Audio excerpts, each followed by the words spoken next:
Welcome. Today we gather to observe Memorial Day. It's more than just a long weekend or a day off. It's a sacred time to honor the brave men and women of the U.S. military who gave their lives in service to our nation. While Veterans Day celebrates all who have served, Memorial Day is dedicated specifically to those who made the ultimate sacrifice for our freedom. This tradition began after the Civil War as Decoration Day, a time for Americans to gather and place flowers on the graves of soldiers, a practice that continues to this day. It was a way to heal a nation and ensure that the courage of the fallen would never be forgotten by future generations.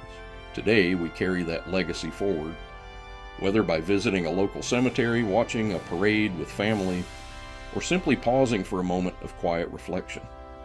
Let us also take a moment today to thank our Gold Star families and reflect on the immense personal sacrifice they endure every single day. Our freedom was not free.